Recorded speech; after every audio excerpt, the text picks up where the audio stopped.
Madness Podcast! The best of the underground! Make madness your ritual!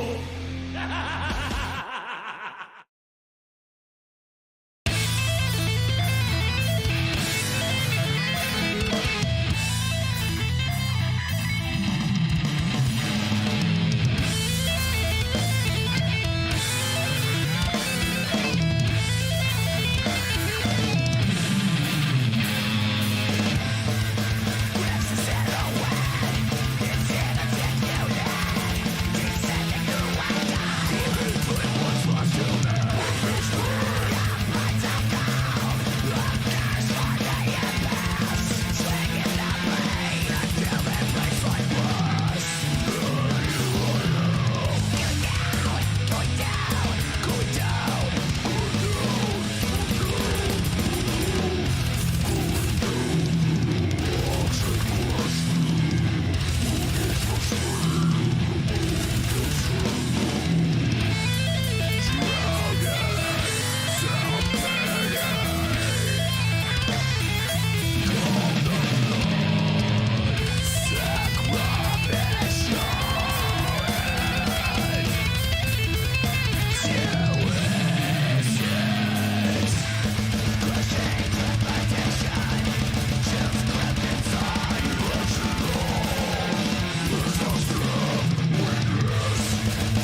Woo! How's it going, folks?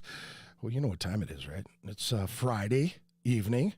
Time for Ritual Madness Podcast. I hope you're doing well. Do me a favor, check out Anti-Broadcasting Incorporated Custom Screen Printing, antibroadcasting@gmail.com. Hit them up for a quote.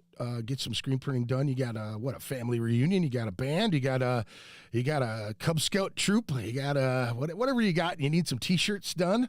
Go to Anti-Broadcasting, antibroadcasting@gmail.com, 612-836-9488. It's really funny that I do this read like every Friday for these guys. And a friend of mine was like asking about screen printing. I said, yeah, I know some guys that you can go check these guys out. And I go, yeah, they're called Anti-Broadcasting. I know the fucking number. And I'm trying to think, I'm going, man, as much as I say this number, I should be able to remember it. And I didn't. 867-5309. Right. I had to look it up. Do me a favor, looking to get some tattoo work, go to Lowbrow Saints Tattoo Collective, lowbrowsaints@gmail.com, 612-353-4755. Give Jason and the folks over at Lowbrow a shot. Put some color in your life. Get some tattoo work by Lowbrow Saints Tattoo Collective. Also, in the house, why don't you tell them what your names are and what you do? Yeah, I said Cub Scout troop. That's right. Jesus. Craig, you got a den leader here, mister. Yeah, Craig Rosen's frozen beard over here talking trash. We just got in here, buddy. Like, I got a Cub Scout troop. Don't tell anyone, though. No. Do you? What, you got him in a trailer behind your house or something? Or what? He's like, I just picked him up. They're brand new. Why don't you tell folks what your name is and what you do in the band? Yeah. Hey, my name is Greg, and I'm the bass player. Nice. Well, welcome, dude. Welcome. Yeah, This is Aaron Lonick. I play drums in the band. The band. What now? Pronounce the band name for me, because I asked you, because I just made the Y silent. It's just called Ysilik. Right. It's kind of Yeah, you could. You can do that. Yeah, we Yeah, kind of. the Y is optional. Yeah. It's optional. Yes. Ysilik. Yep. Ysilik. There it is. I mean, we've Bada heard bing, it, bada boom. you know? Yeah. It's a serpent race. Yeah, I right? guess that's what it's named Is after. that what it is? Yeah. A serpent race, Right. like a race of. It's from a video game. Video game? Yeah. Chester. We'd have to talk to Paul and Chester about that. But that's what it's from a video game, and From it's a video game, some obscure thing from. Did he say what video game? Is it Dark Souls? Yeah, Dark Souls. I think. Yeah. Yeah. Wow, So- that's a deep dive right there. You got to be real nerdy to know that shit. Oh yeah. No, yeah. That's definitely. Well, you've met Paul, right? Yeah, oh, yeah. That motherfucker, like, you want a nerd. That guy goes 9 levels Dude, deep into anything he Dude, does. the building shit that he's been doing lately on the internet, man, Yeah. and putting it out there, That's- just crazy insane. Star Yeah. Wars shit, man. Yeah. I'm like, It's a 40-pound freaking at. No like, shit. When it's all, yeah, like. Made out of That's- Legos. that's Yeah, Legos. awesome, man. Hell yeah. Yeah. Welcome. Yeah, Welcome. Paul says it means silent in Basquiel. Okay. It's a horrible diaper rash, Chester says. Oh, yeah. Yeah, so Skin in like condition. Turkish, if you just search for the word, Yeah. you'll get a bunch of images of skin rashes. Oh, wow. And apparently it's like rash in Turkish or something. Wow. Yeah, You just so- see a bunch of Turkish dudes like looking around like, what the fuck? Yeah. What, Shit what, away what, from me, what man. are we doing here, my We friend? haven't cracked the market in Turkey for some reason. We are like, banned no. in Turkey. It's Shadow Realm from Darksiders 2. It's a 4 horsemen thing. Oh, right on. So it's some sort of apocalyptic type of thing. Also, yeah, I want to make sure I show this to folks. Tomorrow evening at Northstar Bar, February 12th, 2022. Northstar Bar over in the east side of St. Paul. Ysilik, Hex Vortices, Trita. Doors open at 6 p.m. $10 cover, 883 Payne Avenue. I'm fucking blind, dude. Older I get, the worse my eye. Dude, and you know what's even crazier too, right? So I never really drank a lot of coffee or caffeine. I never really, wasn't really my thing. I have a soda here and there. I've been pounding lots of coffee in the mornings. Now, the older I get, I like my coffee in the morning, have a little breakfast sandwich, do your thing. But the more caffeine I get, my eyes start to do this like wiggly thing, man, where I can't focus. Yep. You get it too? Yep. Well, yeah, caffeine has that ability to, like, just Pump your blood so much? Yeah. overstimulate everything, your eyesight, obviously your heart's racing too Right. from the caffeine. But yeah, that I thought it was don't the know, it's cocaine freaky. I was doing right before work. And I'm totally joking. One of my coworkers is the beard over here, and he's like, "Dude, why are you sharing with me?" No, I'm just kidding. He doesn't do cocaine either. We're doing lines here. These in a are few all minutes. jokes, people. These are all jokes. No, we did before we went on. Don't tell them. These are all jokes, folks. We and if you use the I instead of the Y, you get the translation. Okay, Ysilik. I got it. Bam. They already said it already. There it is. They got it. Sorry, I changed the spot where the monitor is so I can get this angle of the view for the For the rock stars. Yeah, for the rock stars, man. So how are you guys doing? How was your week? How's things, man? Things are good. Week was good. Disappointed it got cold again, but looking forward to playing a show tomorrow. Right. Yes. Yeah, this is our first show since November, so first show of 2022, and we're pretty stoked. You know, we're trying to get back in the swing of things as Right. a band and stuff. Took a little bit of a break. I had COVID first week of January, so Did you get the bad? Did you get the bad kind, or did you get the I didn't lose my taste or smell? I didn't lose my dude. Seriously, I probably would have taken like the ridiculous chest pains that Right. everybody else had experienced Yeah. over losing my taste. And Oh, did you lost your taste? No, I no, didn't. no. Oh, you did? I No. didn't. Thank God. All I had it was like a cold for like a day and a half. You Yeah. know, because I'm vaccinated and all that stuff. So I'm guessing, I'm hoping that kind of Right. mitigated all of it Right. to a degree. So it wasn't that bad. Yeah, and then You got I it. had it too, but I didn't. I mean, I Taste- tested positive, but I had like a cough for a day, so Did you have either one of you guys have a fever or anything like I didn't that? have. I wouldn't have even known. Except my daughter came down with a cold, and we tested her, and it was positive. So then we all tested, and I was like, "Holy crap, I'm positive!" Wow. Yeah. So I got lucky, you know. I mean, Yeah, my daughter came home this week, and they sent her home with a test. Yep. They're like, "Here, you got the trots. You better. This is a symptom." They gave this big old long sheet and all this other stuff. She came over, and I'm going, "Oh, great! Now it's going to go through the house. We're all going to be missing work. It's going to Right. fucking Yeah. suck." You know what I mean? And then she's like, "No, I feel better. I took a nap, and I just feel better. I think I was just really nervous, and my stomach was messing with me." And so I gave her the test. She was totally fine. It's like I put gloves on, I put a mask on, you know what I mean? And my wife's laughing at me because we both had it. You know what I mean? Okay. And she's going, "Oh, you're Dr. Greg now, huh?" You know, and I'm laughing. I'm like, yeah. And I look at her and I go, "Where do you think these gloves have been?" And my daughter just looked at me like, "Oh, you're fucking gross." You know what I mean? Oh, man. So then I was like, "Do you want me to stick this swab up your nose, or do you want to do? I'll do it." You know what I mean? And she's going, Yep. You just, dude. Yeah. She was. I was like, "Honey, you don't have to go that far up there. You know, I know, dude. just five good swipes. You got to do Yeah. it. You know." Yeah. So she tested negative. So Good. That's that was good. But Yep. I know 2 other people that got it this week too. That were like, "I got a sore throat, got a fucking fever." Yep. You know what I mean? Yep. Crazy. Yeah, that's what it is. The Omicron variant is not as, strong as the previous two. Yeah. So that's like the one good benefit But it's from it's it. still kind of one of those things where you're like, "Fuck, is this going to change again? Could it go Right. back? Does it? You know what I mean? Does it hit a certain nothing racist or anything? I'm just saying if it hits a different group of people, you know what I mean? Like Minnesota's known for being a melting pot. You know what I mean? We have all types of culture here, Yep. but is it a possibility that someone from another part of the world that lives here has different things than we do, and you know what I mean? And does some crazy shit, hits a dog, and then bounces back. Right? off, Oh, you know yeah. what I mean? Like, even animals, right, like my dog. I had to take her in, and they're like, "Do you want the COVID vaccine?" I'm like, "For the fucking dog? Are you kidding Oh, me?" really? Like, oh yeah, I didn't know yes, that. yeah, they can have the vaccine, and it's crazy. So keep your pets safe too. Get them masked. Right. Put a mask on your dog. yeah.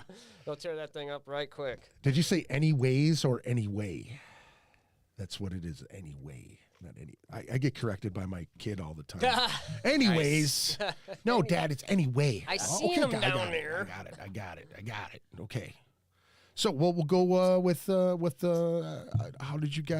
did this band come to be? I mean, Oh, man. are you guys qualified to answer all these questions I'm about to throw at you? I think so. I mean, More than qualified. We're qualified to make up answers, right? If we don't know the answers. So, Yeah. No, I just want to say now before we get going here, I just want to say I like it when people make things up. So then the other guys that aren't here, they have to correct us in this thing. So, no. Right? See, that's all. Paul will do that anyway.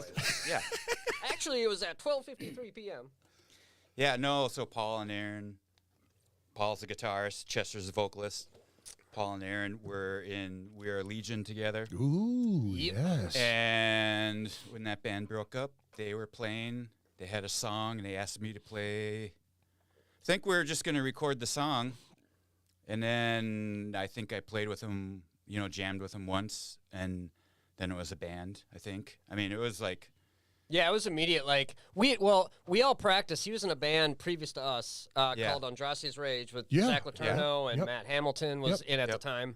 So and we'd always hear this like crazy like chaotic bass playing. Like who is that guy? Like and we'd see him walk through the halls, introduce each other. We got to know each other and so we're like, Paul and I were always like, God, it'd be great to jam with Greg, man. He's an amazing bassist, not like super dude, shreddy, you're a freak. but like You're a freak, dude. I sat and watched you at the Club Underground. Yeah. I sat there and I'm holding my camera, and I'm like a wannabe bassist, Yeah. So I'm looking at your gear and I'm looking at the bass and you're just, and you kept looking at me like, take the fucking picture and get out of my face already. You know what I mean?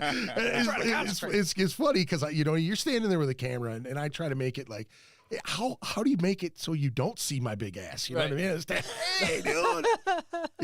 right. But yeah, dude, you're a beast. Yeah. So thank you. we just, like you said, we got together and we're like, well, we just want to put together, this band and maybe see it where it goes. And after that first jam, we're like, this is fucking awesome. Let's keep this up. So we kept it up. And then a couple months later, this is 2018, I saw Chester at a show at the Varsity. And now, what was he doing before this? Now, where did he come from? Because I've never met him before. Yeah. And what's crazy is that he contacted me and said, "Hey, dude, we've never met before, but I would like to get my band on your podcast." I said, "Sure, let's do it." Because I saw you guys at Club Underground. I know most of you anyway. You know what I mean? But he's like, "Yeah, I've heard of you, and you know what I mean, whatever." And I didn't know him musically. Yeah, he's been around the scene for a while. I first met him back in like 2007. Mm-hmm. Will and I had a previous band before we were Legion called And Hope to Die. He came and tried out, and when we were looking for a vocalist, and he was in the band. Yeah. We did one performance together before we broke up, but that's how I met Chester, and we always kept in touch throughout the years. Sure. He was in a band called Angle Obscure that was on Zero Budget for a little bit. Dude's got some serious pipes on him. He was always very unique, had like a really between the bear to me type tone, and that I love, vocally he's really good. So I ran into him at a show at the Varsity in March. We're talking, and I'm like, yeah, I started a new band with, Paul Esch, and it's kind of techie and proggy and shit. And just out of nowhere, I looked at him, I'm like, hey, we're looking for a vocalist. I think you should come try out for us. Like right immediately, I was like, you're the guy. Like it just like, like when love at first sight type deal, Ooh. You're the guy, baby. Let's go. Reunited and it feels so good. So he came down and checked it out, and he's like, oh yeah, I want in on this. So that was it. Awesome. Yeah. That's badass. Yeah. So Aaron's been on the show before, right? Aaron, Yes. You've been on here before. Yep. So he knows the kind of questions that I like to ask as far as like, what were you listening to as a kid? What were your folks listening to, your brothers and sisters? What was kind of in the air when you were a kid? Yeah. Doesn't have to be heavy. I mean, it can just legit. What was going on? in the house? Actually, when I was a kid, my mom listened to KQ all the time. Mm-hmm. So like, I grew up listening to rock and roll. Right. And she just had some weird stuff in her record collection, like Iron Butterfly. Yeah. I remember like. And then my uncle, when I was, I don't know, maybe 6th grade or 7th grade, lent me his Black Sabbath records. And, I went through, like, a brief phase where I just, like, listened to, just, like, when MTV, first came out, whatever was an MTV, but then I started listening. It was probably Metallica, Master of Puppets was, like, the first, like, really heavy thing that I heard. And I've gone off and on throughout the years, how into heavy metal I've been, but I've basically listened to it since 7th or 8th grade. Sure. I remember me and my friends went and saw Metallica on the Master of Puppets tour, you know, and we were like, I mean, back then it was still pretty underground. Right. And, you know, there weren't really any other kids there. Yeah. You know, people were looking at Well, us. you're old as fuck like me then. Yeah, I am. You know, that's. I mean, you're dating yourself there, man. know. You know, because Yeah. I don't even think I seen him on Master of Puppets. Yeah. And I was into that album, and I know I didn't see him on Master of Puppets. Yeah. I think the first time I had ever seen him was on Injustice for All. Okay. Which is, you know, obviously Cliff passes away then, and Yeah. they find, you know, they get Jason Newsted and Yep. create musical genius. I mean, all of that stuff from, you know, that point back is pure goodness. I know. Yeah, absolutely. I saw Slayer and Rain and Blood tour. Me too. Jeez. Yeah, me too. And I think when both Kerry those King had shows hair. were at the Orpheum. And I think that's what it was called. I think it still is called the Orpheum. And it was back when Hennepin Avenue was really sketchy and Block E was still I active. fucking loved it. Yeah. I loved old Hennepin Avenue. It was just super sketchy. Yeah. Shinders was still there. Shinders and Northern Lights was there. Yep. And Suns. You remember Suns? Oh, fuck yeah. Yep, Yeah. further down. Best Suns story ever. The Japanese dude who owned that place, right? Yeah. So right when Slipknot came out, you know, they're friends of mine. We played together. A bunch of our bands had played together in Des Moines a bunch. And so they had the jumpsuits and all that shit. But I didn't want to buy any of that shit. I just wanted a button-up Slipknot shirt, you know? And they had them there. And I'm looking through the rack, and this says 3X on there, and I'm like, it'll be nice and, you know, baggy. I'll be able to wear a shirt underneath it. At this point, I was skinny enough to, you know, no problem. You know what I'm saying? And I put this 3X on, and I am literally like trying to fucking button the shit. And the Asian dude comes over, and he's like, he grabs the bottom of the shirt, you know, and he's pulling on it, and he's like wiping the creases out of it on my chest, you know? Yeah. And he's like, he gets to the middle, and he goes to try to button the button, and he goes, and he hits me on the belly like that, and he goes, 2 weeks, no chi bugger. You come back and fake good. I was fucking dying, dude. I was like, oh, man, I took this off. I was like, man, fuck you, dude. Two weeks, no cheeseburgers. What are you talking about? It's impossible. I can't do 2 weeks with no cheeseburgers. So, was bass your first instrument? I had a guitar first, and then, you know, me and some friends started playing together, and I was the suckier guitar player. So I was given the bass guitar. I mean, and honestly, when I started, I mean, I had zero natural ability. Yeah. You know? You just took a ton of lessons or what? No. I mean, I took some. I don't know, just kept playing, and like it wasn't even really until like my 30s when I realized like, oh, hey, I could actually be good at this, Right. you know? I mean, when I started, I had zero sense of rhythm. I remember riding in a car with a friend, and we were listening to Iron Maiden, and I just started playing bass. And he said, like, oh, you must, I mean, I was into Iron Maiden. He was like, you must really like it because, you know, all the bass playing is so Harris, awesome. And yeah. I was like, oh, I didn't know that. I can't even tell which one the bass is, you know? Like, it just... He pretty much wrote all of that shit. I know, didn't he? but I couldn't distinguish between like a guitar and a bass. Yeah. Like it was just all Your ears, I had You weren't tuned into it yet. not yet, but yeah, stuck with it, and people kept agreeing to play with me, I guess. Yeah. even though I Well, sucked. you know what they say though. You know what I mean? Like Minnesota, what are the rhythm section is like the missing fucking link around here. That's you know what right, I mean? man. Some guy posted something the other day on one of the boards, and he's like, "Yeah, I'm a drummer looking for people to jam." And I was like, "This dude's gonna know what it feels like to be a hot chick with big boobs and a nice ass." You know what I Yep. mean? Like this dude's gonna get so many fucking DMs. Like, yeah. man, I'll do I got these cheeseburgers, man. You know what I mean? Like he's gonna do anything to get Yeah, him I to saw jam. that post. The responses on the thread were pretty fucking amazing. Yeah. I thought they're pretty good. Yeah. And it's true though. It is true, man. know? It's so many people are, you know what I mean? Like even Natanic, who came here from North Dakota or whatever, from Fargo, is a insane guitar teacher and guitar player, but comes here to play bass and Glutton for Punishment. Yep. You know what I mean? It's just like, Yeah, because bass is the other instrument where we're like, Yeah. you know, it's Yeah. slim pickings, you Yeah. know, and I happen to play with the best in the fucking cities with him and Neil. You know what I mean? Do. It's like that's what's crazy, dude. I'm pretty spoiled, man. All throughout my musical career, I've always had like an amazing bassist. Right. Like seriously, like key. top tier. That's It key. really is. So how do you feel about? I mean, what made it? What made your ears tune to the bass tone? Was it playing or was it just fucking listening? Yeah, I think just listening, and honestly, like a serious breakthrough musically moment for me was in my early 20s when I was taking this class.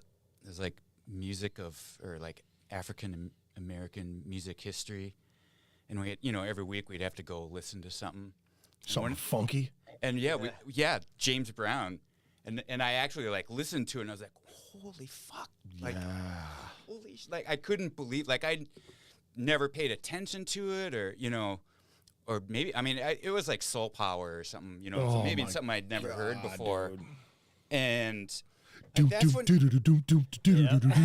It's just hearing fucking. that is when I really like realized that the bass wasn't just like a guitar with fat strings, Yeah. and It sounds funny, but I feel the same way. I'm like, yeah, you It's- it holds it all together. The rhythm section, you guys hold it together for everybody else to do everything that they do. You know what I mean? yeah, Like, and I realized like sometimes just playing, just the root note or something sounds way better than being all over the place. yeah, and I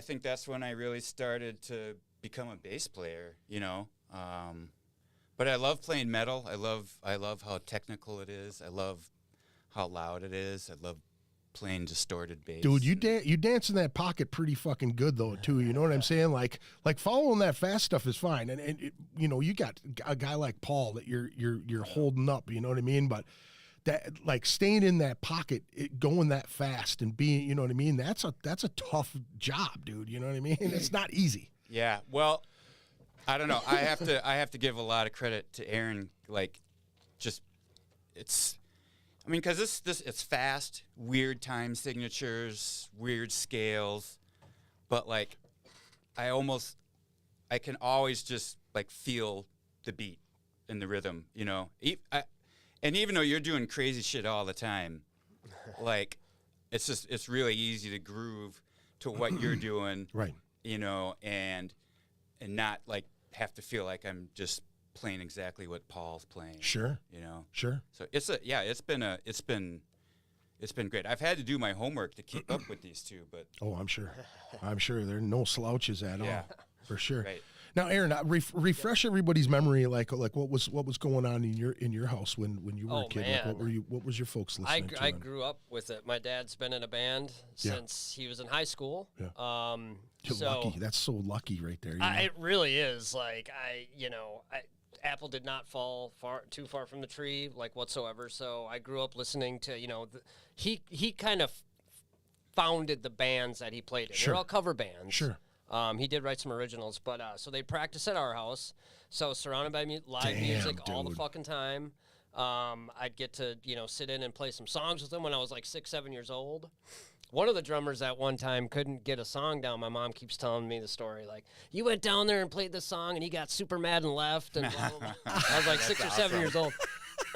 So I was exposed to it all the time, and I just had the natural ability, as a musician. Yeah. So a lot of it was, the 80s shit, classic rock stuff. But, it was awesome, because... But for people that don't understand, how...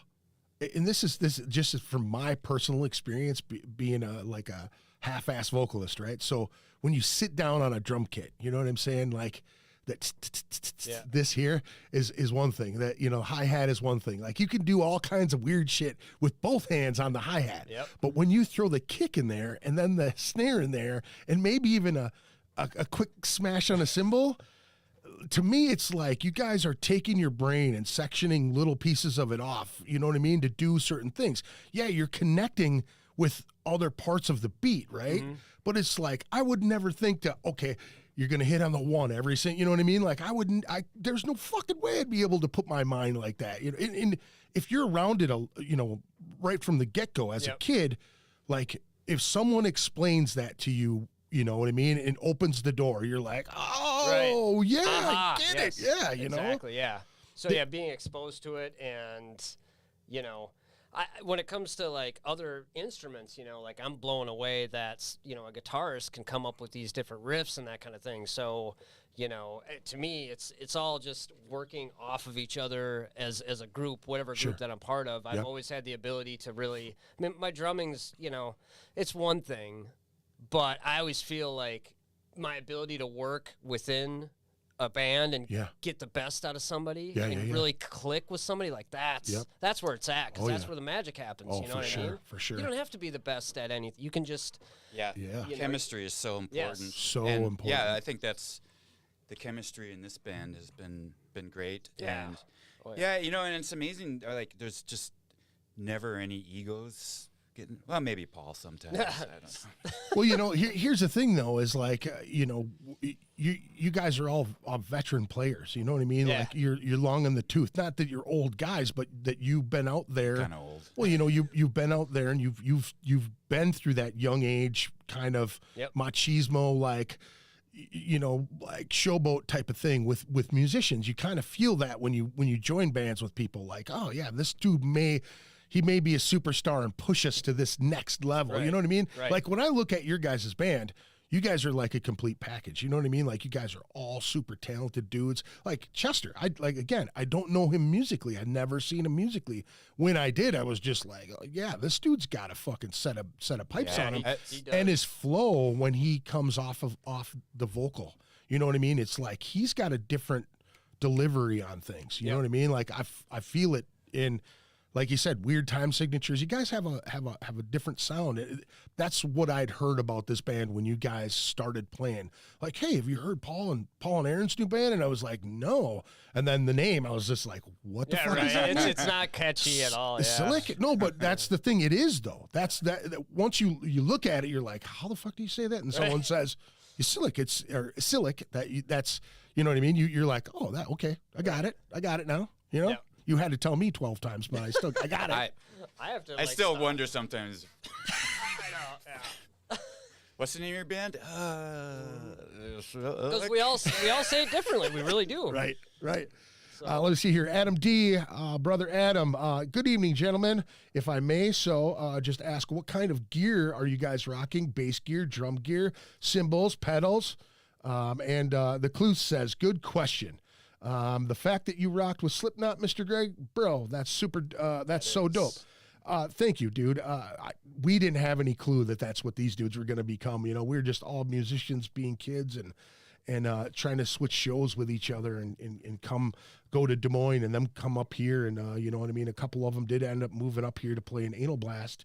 But I did play with prospective bands that they were in before Slipknot was even a thing. So that was kind of cool. Bass player is the blood flow of a band, and a good bass player will make the other instruments pop out even more. Bro, it's hard to find a good bass player. You're not lying, dude. Agreed. 100%. Who aren't even, who aren't in like 12 bands too, you know what I mean? And they're fucking real hard to come by around here nowadays, man. Absolutely. And that's why they're in so many bands, because they want to try multiple styles. And now with this, like when you guys first started writing things together, did it click right away? I mean, you guys were already in the process, and then Greg kind of came in with it, but did it click right away? Yeah, his ideas that he came up with were like, yes, that's amazing. You know what I mean? So a lot of that, like he does a lot of counterpoint stuff between what Paul does in certain parts of the song, and the way he thinks very angularly and discordant to Paul. Like it's like, that's what we want. Paul really wants, well, we all want to showcase Greg as like a really talented bassist that has a unique style. You know what I mean? So it works really good. He'll get in the pocket when he needs to, but when we want to, like, Greg, this is your part to shine, you know what I mean? Do some cool shit. So that's got to be good. So. That's got to feel good as a bassist, you know what I mean? it's a great band to play in. Just yeah, like we said, the chemistry is great. I mean, and like I won't say it's easy to write because we really like spend a long time on the parts, but like it takes a long time, but it comes like the creative process itself is great, I guess. Yeah. Right. You know? Yeah, we're very open. Like, we try everything. Sure. And then we'll just sit there for like an hour, like, oh, maybe we could like add like a 5 count here. Maybe we'll add like a 3 count. Like, it's ridiculous. It's like a bunch of scientists in a room, like, just, trying to get. What if we added this? Exactly. Well, if you add that, you can only add, so many microliters of this. Right. You know Yeah, what I mean? yeah, Like, I we could see get that. silly I could with it, see man. that, dude.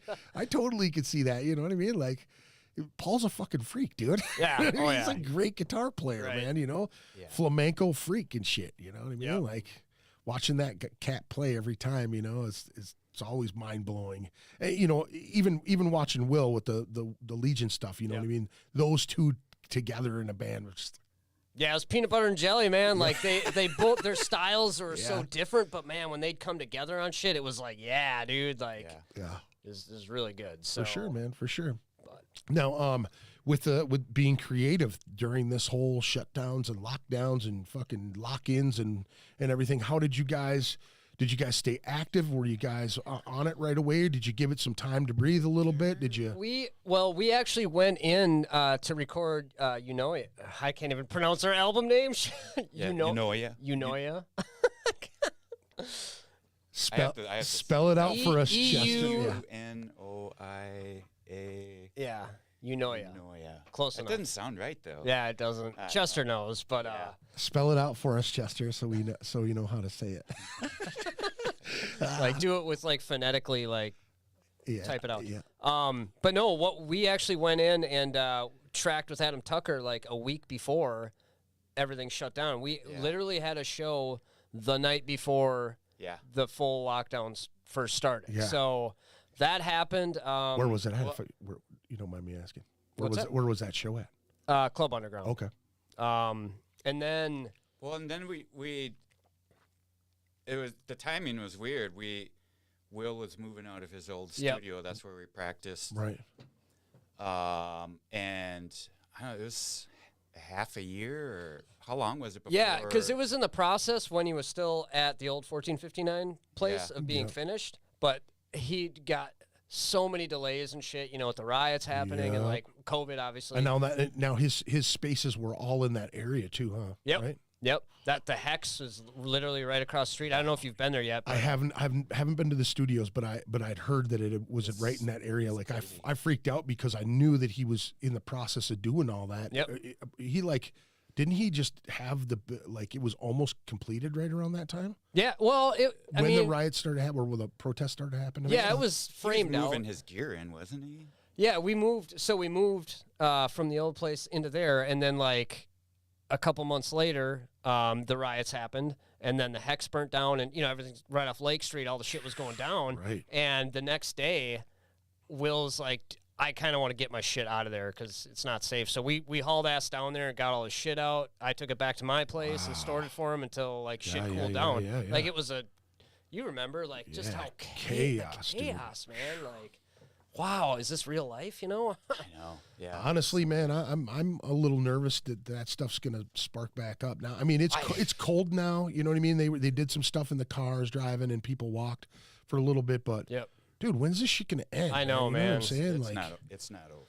No, and what are they going to do? What are they going to do with this guy? You know what I'm saying? Like that just they came into the dude's house, started kicking his shit. You know what I mean? And it did turn out like this kid, the guy's cousin or something, 17. Yeah, it was a cousin. Is they're charging him with murder or something like that. But you go to the dude's house. You know what I mean? Because you heard that this kid may be there. Mm-hmm. You wake somebody up. You know what I mean? And fucking shoot him. Yeah, I mean you legally had a right to own that gun, and that's always the one side thing, you know what I mean? Like, oh, he should have knew better. He shouldn't have had that knife. He shouldn't have had that gun. He should have known better. And a lot of times that's true, you know what I mean? But someone comes in your house, what are you going to do? Like, well, that's it's just a crazy thing, and I didn't realize with the whole George Floyd thing, like the ramifications beyond just Minnesota. You know what I mean? Like I was so caught up that the place I work for lost a building right next to Target down there on Lake Street.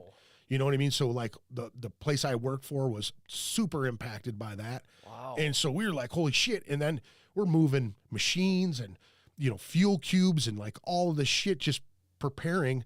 We had shit on University going down. We had shit, you know, downtown St. Paul going down, downtown Minneapolis. All of these places were worried about people going in there, lighting it on fire just to make a point.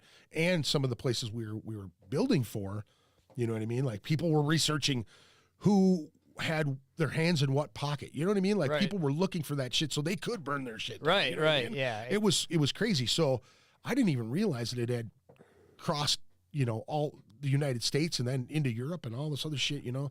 It really it makes me worried for our kids. That's you know what I mean? Like just dividing all of us, you know what I mean? It's just crazy shit. Well, yeah, I don't know with your guys' kids, like I feel like, because I got 2 teenagers and a 10-year-old. Sure. They're very well aware of what's going on. And while we don't want them to, like, experience something like this in their lifetime, it is very important because they are now exposed to, like, you know, injustice, the implicit racism that's happening right in front of their eyes in their hometown. You know what I mean? So it builds character in a way where it's like, we know this is wrong. You know, awareness. Yeah, awareness, yes, absolutely. I know millennials get crapped on a lot, but I don't know. As a generation, I mean, I have high hopes, you know, that they're not coming in with the same baggage. I mean, they've seen how fucked up things are, that, you know, in baby boomers and Generation X, you know, and they're like, screw this. Like, it just, you your know, ideas are stupid. You know? It just seems to be, anytime someone rips on millennials, I'm like, yeah, we're kind of all dicks. Yeah, like, in our own way. Really in our own way, we kind of, you know what I mean? If you look at it, you know, and that's the thing. It's like, I think the only thing that I really bum out is that things got soft. You know what I'm saying? Totally. Like, I hear that. There's not enough thick skin out there these days. You know what I'm saying? Like, I know that I never like to see my friends get bullied, or I never wanted to be the bully. You know what I'm saying? Like, I always hated that.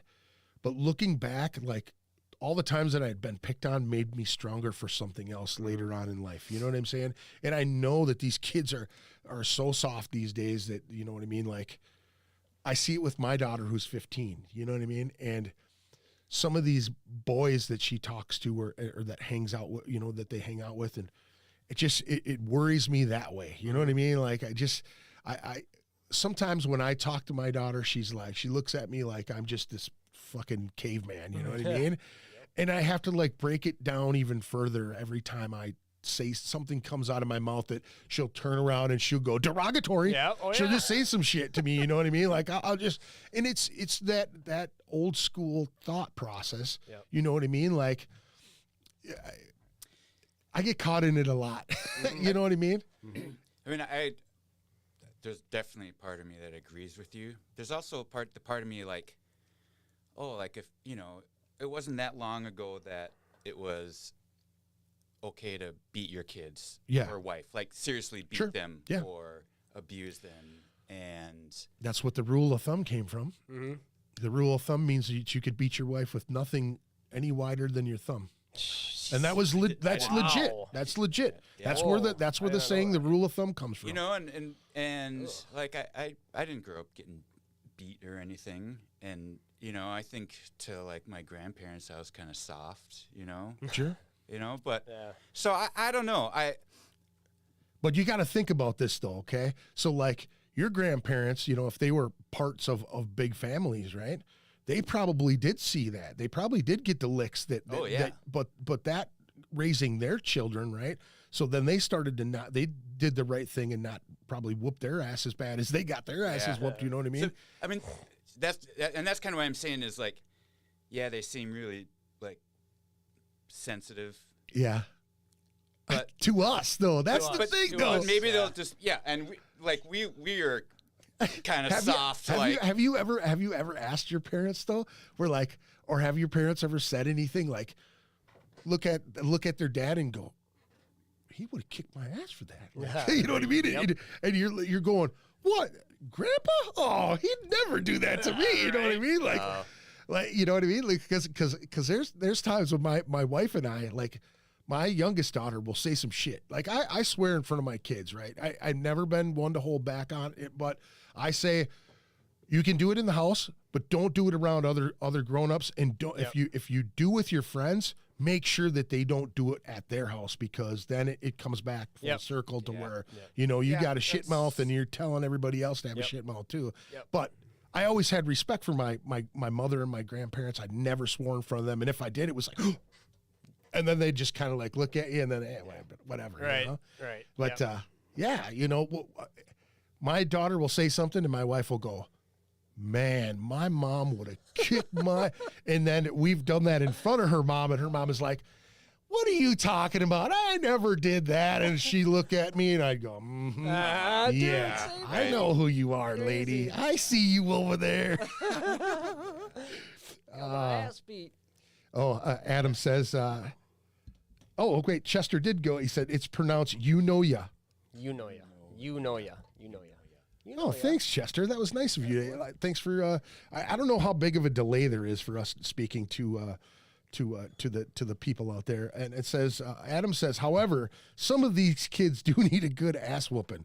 I agree with you there too. Oh dear Lord. I mean, you hear about you know the kids that are out there jacking cars and shit nowadays, man. You know, and was that over in St. Louis Park, in the Byerly's parking lot? The Channel 9 news team was there to do a story about somebody who had got jacked in that parking lot, and the guy's driving by with his GoPro in his car and sees a dude getting clobbered by some kid in the back seat, punching him. Well, there's two kids in the car next to him.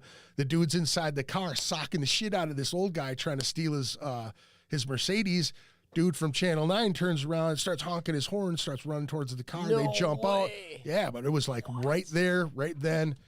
And all I keep thinking to myself is all of these conceal and carry people out there, eventually they're going to run into the wrong people. What's most unfortunate about it is that a lot of people don't understand this. People who are on the streets long enough see you as a mark, right? If you walk by and you make eye contact with them soft eyes, you know, like, oh, you know, they go, there's one.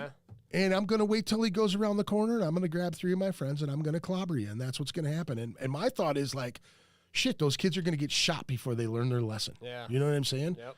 And it's that's you're not wrong with saying the kids need to get their asses whooped. Some of them do. You know what I mean? But there's shit that's still there. I mean, Richfield just had a school shooting. Somebody died. There was another football player from one of the North Minneapolis schools that just lost his life. There was a bus driver that was shot. Just yesterday, did he die? Does no, anybody... he's supposed to make a recovery, and he was shot in the head, which is like, well, thank God, you know, but wow, you know. Man, I know I saw that, and I was just shit's like, still damn. booming, you know. Yeah, Maple Grove sides. got a couple different schools in Maple Grove, and Osseo, I think, they had gun threats. Really? Yeah, they found a bullet in Maple Grove in the high school. Yeah, we pulled my daughter out of there for like a week. Oh yeah, that's right. I remember. Yep. Well, okay. That was just crazy. Maple Grove, man. Wow. My kid's school was closed for a day because threats, bomb threats. Yeah, it was just a threat that something was going to happen on this day, you know. You know, and we got to take that shit like serious as all get out. You know what I mean? Like, it just freaks me out, man. Freaks me out to no end. That, you know, I would hate it. And as many folks as that we know, you know, being in bands, and you know what I mean. And we're all to the age now where we have children and wives, and I would be devastated to hear someone's kid that I know is involved. I mean, the young girl that was shot in North Minneapolis. I think there was like a drive-by or something, and she ended up getting hit by a stray bullet.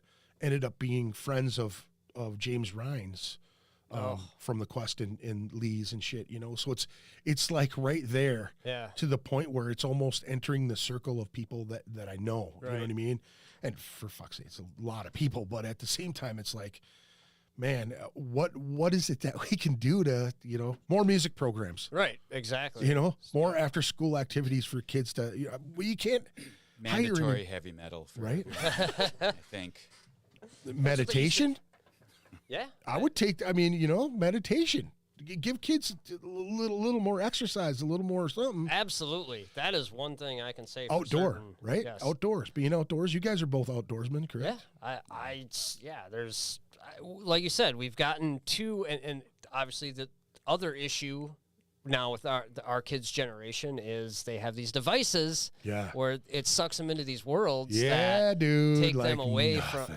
Yeah, right. And we're all kind of guilty of it a little bit, but you know what I mean? Like they're growing up on this. We didn't grow up on this. It's a completely different scenario when you're being raised in this climate with TikTok and social media. It's a whole different world. You know what boggles me to the fullest is that you hear what TikTok is, and then you hear it's the Chinese trying to do this, and then you hear things about bots on Facebook that are like arsonists, where they come in and they just try to start fights between groups of people, and a lot of these bots are from Europe and all, you know what I mean? Mm-hmm. And they're infiltrating American social media to just fuck with people. Yep. I don't think we realize how They actually manipulated we are. It's weird. AXS, the ticketing company, somebody infiltrated their there's some bots that infiltrated their network or their application, and on the Reaping Asmodea event a couple weeks ago, I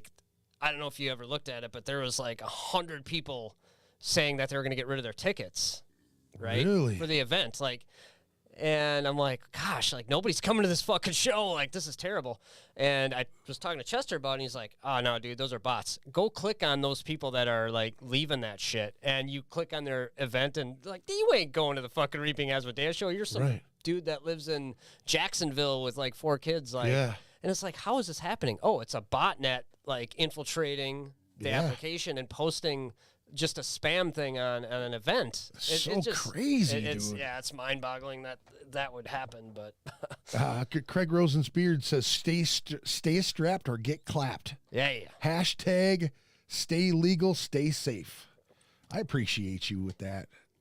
We had Craig on here, and he's a firearms safety guy. And teaches a ton of children with his father, and he brought in a bunch of guns, and we talked about that stuff. And nice. Kevin Lindahl I was going to have him on here as well. And he does the conceal and carry thing, and I wanted to talk to those guys about the whole Kyle Rittenhouse thing and how that all went down. And it never worked out. I ended up having Craig on anyway, and we talked a lot about that stuff. But it's a crazy thing, man. You know what I mean? Some people use it for good, and some people use it for bad, and we get to see all the bad. You know, sucks. Fortunately.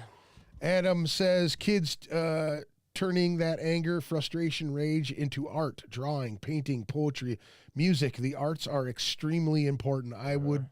Dude, I cannot agree with you more.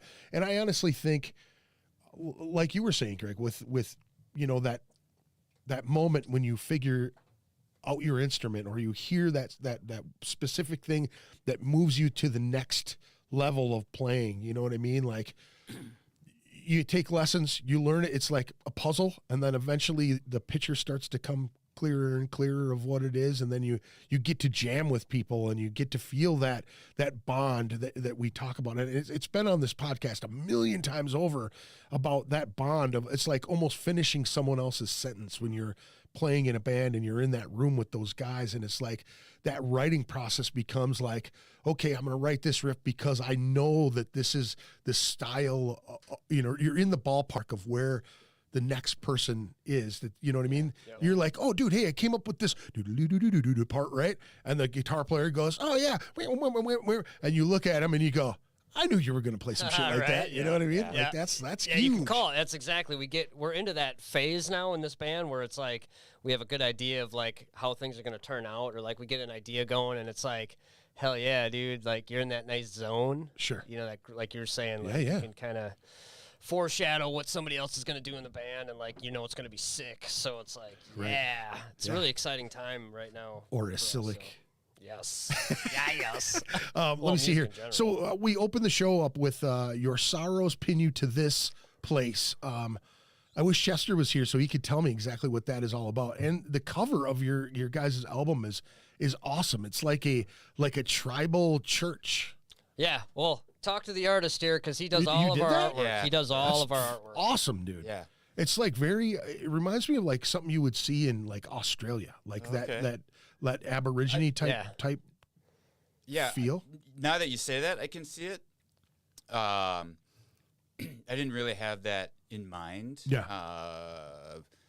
But oh crap. Yeah, I don't know. I'm trying to even remember where the idea from it came from. It more, I think like hearing about some what Chester's talking about with his lyrics and stuff, and I kind of wanted like lots of things that, so like there's people kind of becoming the building, and, and in the stained glass, it's different like bodies coming apart, and so this is like one of those NFTs that you would see where you could just scroll in and you see more and more of it as you go in. Because as I'm looking, like I see the people holding the stained glass on the cover of the album, and it's like they have flames inside. And the first thing I thought was like the fire inside, builds this. The fire inside builds that. That's what I get from just looking at it. And then you see the people inside the stained glass, like doing different things. There's people holding each other in one of them, and then one has a heart inside, like the shadow of it. Yeah. Yeah, there's a lot of little hidden gems in there too. It's that so it's partly like influence. So like by profession, I'm a naturalist, so I teach a lot about the natural world, and so part of it is kind of like the cycles of things, and things becoming something else, whether it's seasons or whether you think about the food web, but then also influenced by like ideas of alchemy, transforming either substances or your spirit into something else. So that's kind of what it's all about. And a lot of Chester's lyrics are about I don't know, like mental health or states of mind, and so it doesn't reflect anything directly, but I was definitely like looked at his lyrics a lot. The video for Midnight Hour was more influenced more directly by stuff he was talking about. Like look at that! I pushed music in it. It just started right up, man. That was not intended. Let me see here if I can. There we go. I'll shut that off because I want to kind of look at this because Paul said, "How about that video?" So how did you get who did this video for you guys? Did you put this all together? Yeah. Wow, this is fucking really cool. So did you draw all this stuff first and then animate it all together, or did you start with the animation and just go from there? Or how did that work? Yeah, no, I drew each frame, or I did it all on my phone actually. What? Yeah, I know. On your cell phone? Yeah. Dang, is your cell phone like this big or what? I mean, no, but sometimes it feels really heavy from all the artwork that's on it. Holy. Yeah. Dude, you did all this on your phone? Yeah. Wow. Did you have a stylus or did you use your finger? No, my finger. You're full of shit. No, I'm not. Wow. So the guy praying here, writing music, or what is he? Is he writing music? Yeah. Right? So like for this, the guy is writing music, and he's becoming so involved with his process that he's losing maybe touch with reality, but also in my head kind of building his own reality losing like his connection to his ego, or where it's just dude, this is fucking amazing. Wow, this is really cool. Listeners, I know it's kind of really hard for me to say, oh, this is amazing, and you guys can't see any of it, but do me a favor, go to YouTube, Ysilik, the Midnight Hour is the name of the song, and watch this video because it is really cool. Yeah, dude, this is amazing. So you like piece by piece this whole thing together, huh? Yeah. Wow. Is this guy looks like a monk of some sort or something? Yeah. And the name Midnight Hour, I think Chester was thinking of as some sort of reference to like a test of faith. Sure. And so that's where I came up with the idea of a monk, or like, so sort of alluding to it Holy might be man. a religious or Sure. holy figure. Yeah. Dude, is that you playing the tree there? With the multiple hands? Dude, that's super cello awesome, So dude. there's stringed instruments, there's some beastie guys beating on Yeah, that's drums. Aaron right there, double-headed Aaron. Yeah. I got a double-headed Aaron in my closet. Burn it now. Yeah. I love the centaurs banging on the drums. That's awesome. And it's like you got it's like they still have the human form up top with no arms, and they've got 4 legs instead of, like centaurs. The centaurs have the human arms. Like you don't have the arms on it. It's the torso with no arms and the hooves, all 4 hooves. It's cool. So and I wanted to give it, to have a feeling of like mythology. Yeah. Without directly referencing a specific mythology. What is the sign that it goes to? Like the sign just said something on there. I think it's like second act or intermission. Oh. I'm trying to remember. Because I think the song sort of has like, let's see. Yeah, it breaks. It goes into the more melodic, faster part. Yeah. Yeah. So the words don't actually say anything. I just wanted it to look like it. Yeah. It looked like it was Latin or It something. looks. It did. It's like As I was it's gonna like ask. fake Latin. Yeah. Flatten. It's flattened. Yeah, it's flattened. I like that. I love it. We're fluent in it, too. Yep. Yeah, Fluent and flatten. Sure. What was that you just said? I don't know. I was drunk. It was flatten. We just made up a new language. All right. That's awesome. Dude, I love the Hot leaf dog. guys flying around too. Bugs. Dude, this is a rad video. When did you guys release this video? Why did I miss this? Why did I not share this? Well, last year, wasn't it? Yeah, right around the album. Well, yeah. When did we release the album? It was almost, about a year, just under a year ago. Ooh, what's the When we were building up for what's the the symbology behind the guys on the hooks, man? That was pretty rad too. Just Yeah, right at the you know, end, like the guys in the red, they were on. Figure it's a heavy metal album, so It's pride you do impale a few people. Yeah. But also, maybe a little bit more. I think in a group for the creative process to really take shape, not hanging on to your ego Sure. is a good thing. Probably one of the most important things in life, actually. you know? Yeah, and so that's kind of what that ending is like releasing the ego, Sure. or it's just a guy impaled on a stake. I mean, Well, you can interpret it any way. There's, Right, there's. I like I the really, I didn't want I wanted to look like a weighty story, but there's definitely, there's a lot of influences, like I said, from like alchemy and from, like just studying nature. But I didn't really want it to be a cohesive, like, this is the story. Yeah. Well, leave it a little bit more abstract. Make it it's for the definitely listener abstract. and the listener and the viewer to kind of interpret it on their own. That's Yeah. awesome. I think that's the best. And this is my favorite shit. I love when you hear a band that you may have listened to a million times too. You know what I mean? Like you shelve it for a little bit, and someone says, "Oh, dude, I was listening to the other day X, Y, and Z band, right?" And you go, "Oh wow, I haven't listened to that." And you put it in, and you hear something in it, and you go, "Fuck, I want to check that out." And you read the lyrics, and you just go, "That's pretty fucking deep." I've done this to where I've found a song, heard a lyric, looked it up, read it over and over again, and then put it into YouTube to see if they've ever explained it. American Head Charge has a thing that they did. My past is glowing red and yellow again. You know what I'm talking about? Yeah.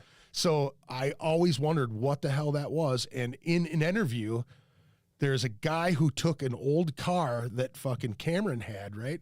And he said, I had all my stuff packed into the back of this car. And he goes, my engine started on fire. And he goes, I was on the side of the road and my belongings were on fire. And he goes, that's where I got the lyric. He said they were in the studio writing, and he was at that spot to where he needed to come up with a chorus for that part. And he goes, dude, I literally was driving down the road. My car started on fire, and I went from there to the studio. And the funny thing is, in the video or in an interview, it was the same car. The guy bought the car, refurbished it. It's the same fucking car. No way. So they were standing there looking at this old ass Chevy car, and he was going, yeah, and he's looking at it, and he's opening the door, and he's like explaining. Him and Karma are standing there, and he's talking about it, and that was the coolest fucking thing ever. To where you hear a tune or an interpretation of the way they put it out there, and then you're like, man, what was he thinking? Right, I love that storyteller shit where someone goes, this is what I wrote, this is what this was about. I did that with my daughter about a song that Outside the Murder wrote, and I explained it to her that my grandpa was real sick, or he was close, he's heart issues, you know, and he was like slowly going down, but he wasn't going back into the hospital. He was just staying home. He's like, if I'm going to my own house, you know what I mean, that type of thing. And my wife and I were there, and she heard his last breath, and she explained it to me as like they call it the Death chatter. rattle? Yeah, death rattle. That's what it was. And we were in the process of writing, and the guys hit that riff, you know, and I was like, dude, keep playing that riff. And they were so sick of playing that riff. I was like, keep going. They're just going on, playing it over and over and over again. But by the end of the time we were doing it, the song was done. It was finished. You know what I mean? It was like that.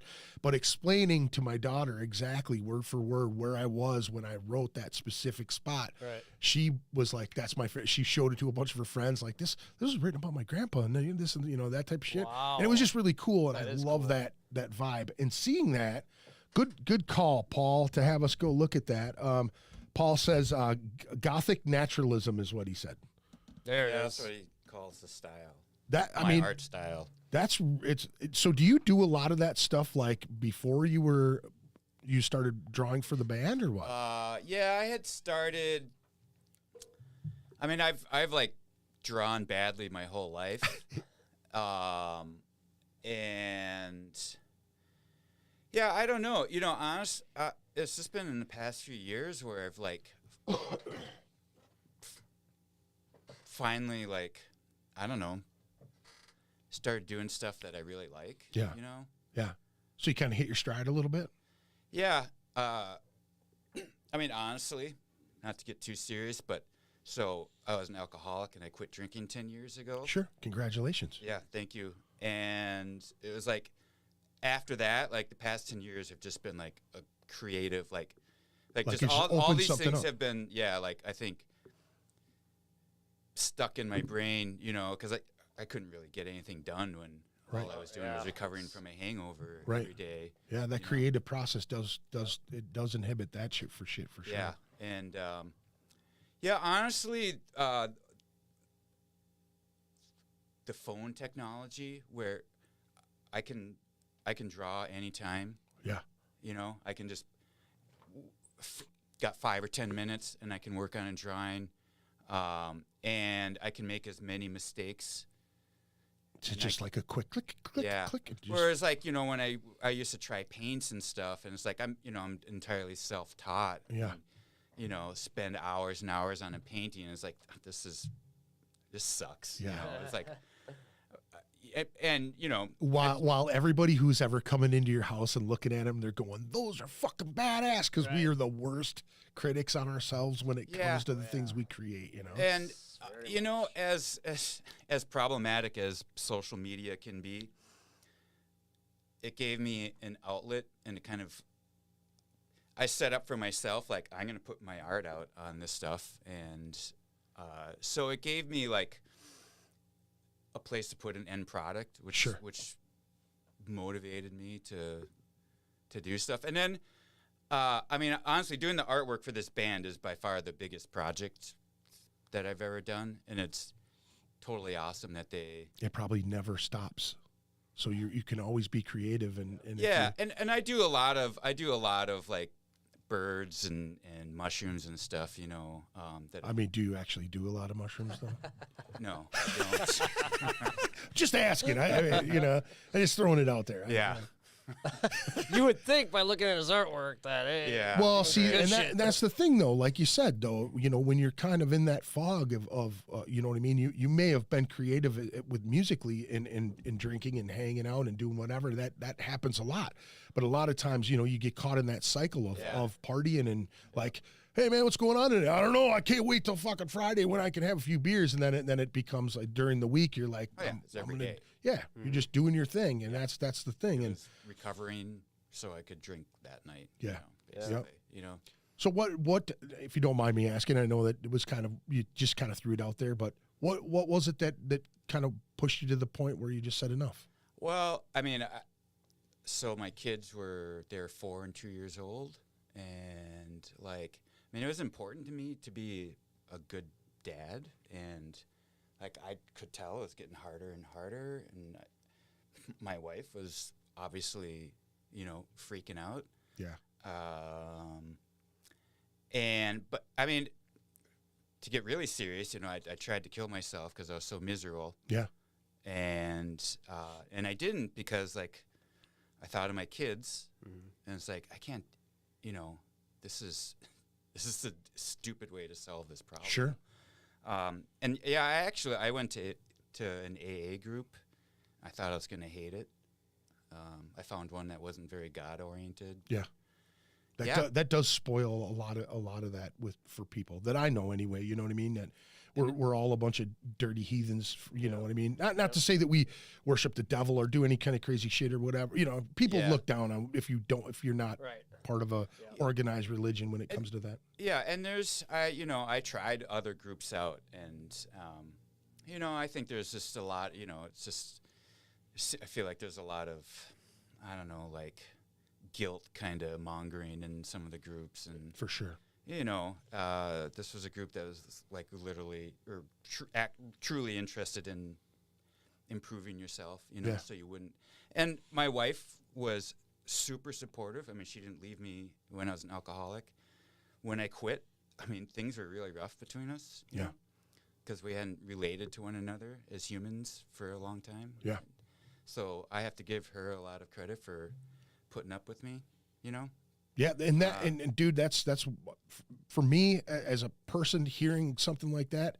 I always give mad shout outs to women that can support a musician. You know what I'm saying? Because it's really hard because that's our love, that's our creativity, that's our passion, and it's like women a lot of times take the back seat to that. Yes, we are intimate with our significant others, and they hear all the bullshit that we have to go through, but being second fiddle to our creativity is really difficult for a lot of women. You know what I mean? They're like, you know, a lot of times, you know, you're with a bunch of strangers, you know what I mean? A lot more times than you are with me. I know it was when we were younger, you know what I mean? We were always in the fucking studio trying to record or trying to play or do something, you know what I'm saying? But it was like you when you meet someone like that and they support you and then you go through all that hard time, and again, like if you're not connecting together, and then one of you, you know, this is what happened with me was I would try to kick being on drugs or being drinking, you know, and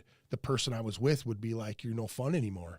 You know what I mean? Like we grew apart, or I'm going to go out with my friends and I'm going to get fucked up. And then, you know what kind of party they like to get into, and then they don't come home. Yeah. You know what I mean? And then it's like, it breeds all of this crazy anger and mistrust and, you know what I mean? And all that. The amount of lying and covering up that I was doing. Yeah. You know. The denial. Yep. Well, dude, big ups to you for that. And you know, dude, thanks for not, you know, taking the easy way out. Cause and a lot of people will hit me back on this and say, well, that's not an easy way out. You're basically leaving everything that you love and everything, you know, it takes strength to actually do it. Right. But it also, you have to be able to take it on the chin and move forward. This is what we try to teach our children, right? Like you're going to run into these problems. And, I always say to my daughter, like, hey, I know right now you think that I'm completely full of shit because you can't seem to put me in the same age bracket as you, and you think that I've never seen this stuff and you've never been a part of this stuff, but trust me, I have. And I've done a lot. I try not to tell her, right. At 15, like she said to me about talking to a boy, she wanted him to come hang out. I said, how long have you known this boy? A couple weeks. And I said, well, no, well, why not? And I go, cause you've only known this boy a couple weeks, you don't know his friends. You don't know what, how does he treat his mother? Yeah. How is he, what type of person is he, like what's his last name? What's his middle name? Where the fuck does he live? Cause if something happens to you, that's all the shit I need to know. Cause I'm going to kill him, his mom, his dad, you know what I mean? And I'm joking, obviously, but So that's, I would joke with my kids. So I have two girls. yeah. Aren't they grand? What's that? I said, aren't they grand? Yeah, 14 and 16. Yeah. They would actually yell at me for calling them girls. They both are non-binary. Mine is but too. Mine is I too. call them girls when they're not around. So Yeah. So when they started talking about originally boys, and I would bring up like, well, if anything happens, like. I'm not really a violent person. I'm not gonna go out and shoot him, obviously. But I know people that will. But I do know all the poisonous plants and mushrooms. So if anything happens, I got this and pizza for I'll you, man. bring that up when they're around. Yeah. So Oh, by the way, I got you a piece of pizza. You like mushrooms? yeah, Yeah. Go ahead, Yeah. eat it up. Right. You could play on somebody's, vices too. Hey, these ones will make you see some shit. See the dirt as it's being dumped on your head. No, I think that's awesome, man. Congratulations with that. That's huge. And being here and going through this musical journey and sharing it with everyone and sharing the artwork, dude, and all of that stuff. I appreciate that shit because it honestly feels really good. I mean, I have to admit, I've had a lot of things handed to me in life. I had a great family growing up. I've always had, safety nets, Yep. But yeah, I mean, but it's just really been in the past 10 years where it's I've actually started to really feel like I've lived life as, the way it's meant to be. Yeah. Yeah. Yeah. I mean, it's, Well, when you have pals like this guy and pals like the guys in your band, and I'm sure that you don't surround yourself with a bunch I don't of know about Paul. bozos. Does he got you play with Legos and shit? I joke because I would sit down with him in a heartbeat. Like, dude, where are we putting these yellow pieces? Hold on here, yeah. The green ones too, right? Yeah. I'd be totally be in that shit. Yeah, I'd be all over that shit. Yeah. Well, I mean, you came in and thank you very much. Aaron brought me a gift, the light up bottle here that says Ritual Madness on it. That has the inverted star. I couldn't put a circle around it because I didn't have a stencil for it. No, it's all good, dude. I appreciate it. Thank you very much. Yeah, that's cool. But he's like, yeah, I see you, doing the creative stuff and with the tie dye and everything too. You know what I mean? That was Don't you do patches or something? patches, yeah, all kinds of stuff. I saw the Embroidery machine, yeah. But I thought I remember you talking about that before. Yeah, I do I got my hands in all kinds of shit. Yeah. It keeps me busy, and I mean, I still drink a little bit. I don't get, go out and abuse myself like I used to, but I still drink a little bit, but I used to do a lot of drugs. I used to do a lot of coke, and I was surrounded a lot and around a lot of dangerous people for a lot of years. And yeah, the creativity thing was always music, you know what I mean? But I look back at it now and I try to talk to some of the younger folks that are getting into music now and try to tell them, like Adam is one of the guys that always gives me he gives me props for helping him work through things with stuff, and musically I've thrown a lot of ideas towards him and try to help him with a lot of things. And to me, that's like the thing that I feel like I'm here for, you know what I mean? Like to express this lifestyle that we do And yeah, there's a lot of weird, bad, quirky shit that goes along with it, but the musical journey itself is like the most amazing thing, and the most important thing is that learning process and learning and living with the people that you create with, you know what I mean? Like that cycle, and then passing it to someone else, you know what I mean? Like you growing up around it all the time, you know what I mean? It probably, like, you could feel it. You could always feel it. You know what I mean? If it was played in your house, you could always feel it. And that feeling, like, goes so far, like, before you even play an instrument, you know what I'm saying? Like, those rhythms and that feeling, like, once you explain it to a child or explain it to a growing adult, someone who's learning from this shit, you know what I mean? Like, they pick it up and they have that taste for it, you know? And then you give them that feeling of playing in front of someone. Some people don't like it, and they just like, I'm going to be a studio guy. I'm going to stay kind of over here. Some people don't join bands, and they still keep playing and doing their creative thing. But that process is the best thing for me. I feel it so much, man. And like articulating it to other people. Yeah, I stumble over my words a whole bunch, but the passion behind of all the shit that I've experienced with when it comes to music, it's real as it gets, man. You know what I mean? And that's what keeps us going. I mean, dude, none of us are we're losing money doing this. Yeah. You know what I mean? Yeah. For sure. But it's an investment, you know, type of thing. But like, you know, I've been doing this since I was 15. You know, and I'm 42. Like, it's at that part, like you said, it won't change. And that's what drives us to continue to do this in some fashion. You know what I mean? It gets a little trickier and harder at times, but you're going to find a fucking way to do it because it's life. Yeah. This is it, you know? But I mean, you know, those works that you put out throughout the time of being in bands and playing and I wish I would have took more risks at it. You know what I mean? Like, spread myself out a little bit more, because I really loved the death metal thing. And then I kind of was in you know, like I guess kind of like a jump metal, new metal-ish kind of Sepultura, sub-level. Well, yeah, you know what I mean? And I see guys, and I say this to Al Town all the time, right? He was a dude that I grew up with, you know, with him and Catharsis and me, you know what I mean? Like, our bands, we played together all the time, you know, and knowing each other. Not tight, but we knew each other. Yep. But seeing him cross genres multiple times, I was always jealous of that because he wasn't afraid to do it. He'll say, well, I did it half-ass, or, you know what I mean? Yeah, I've said that to him. Hard on himself, well, he's kind of like insecure, humble. You know what I mean? Like, oh yeah, like, that's perfect. That's exactly. Well, it's like he doesn't give himself enough credit. For one, to be able to jump between the genres and be ostracized for it. Like, dude, I mean, he even told me when I started Outside the Murder, he was like, dude, I was mad because I wanted you to do death metal again. He's like, I went to go back to my heavy shit, and he's like, when you did the Outside the Murder thing, he was like, I wanted heavy again. I expected you to do like death metal shit again, you know? And I was like, I just wanted to try something a little different. You know what I mean? I mean, it wasn't much different, but is a little different. And I was always jealous of him, man, because I'd see him do the rap thing. I'd see him do the, you know what I mean? That was Release, right? Release, and then 6, and you know what I mean? Everything that he had done. And looking at him now, you know, he does not give himself enough credit at all. Even on his worst day, he's better than half the fucking dudes in this music scene. Easily, you know?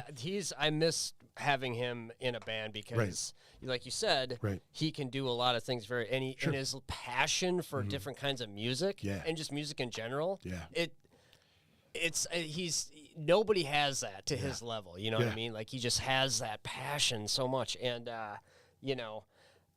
He would, like, in Legion, you know, he would come up with drum parts, you know, he would just air it, like, try this, and it was like, dude, this is fucking awesome. Like, he was kind of the auxiliary drummer in the band, you know. He knows how to speak all these languages, like, and he does them very well.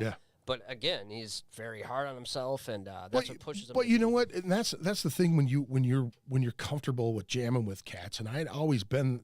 It's fucking silly to think this way myself. You know, like, oh, you're so and so from this band, and it's like, dude, I want to leave that over there, and let's just do what we're doing here. Like, let's not talk about what we had done here or there or whatever. Let's just focus on having fun here. You know, and a lot of times, like with Al, I see him, you know, like, downplay or not think he's to the level that he is, you know what I mean? Like, the dude fucking deserves all the respect in the world for being in it this long and still creating and still Yeah. wanting to be in new bands and still doing things. Like I love to see that, but I love, you know, with this particular project, I love seeing the different parts coming together, you know, because Paul's just this amazing guitar player on all, you know, genres and styles. He's just so articulate all over the fucking place. You know what I mean? You're a fantastic drummer. I've seen you play in multiple different bands. I've never seen you play before, dude. But when I saw you play, I was just like, damn, you know, you get down. You know what I'm saying? And same with Chester. Like I never heard him sing before. And I was blown away listening to this album this afternoon, downloading it and kind of getting like, the first one that we played was your sorrows pin you to this place. Like I was going through the whole thing, that and Reptile Intelligence, like just the beginnings of them, like they're just something pulls you into them. You know what I mean? And the whole album is just amazing. How was it working with Adam Tucker?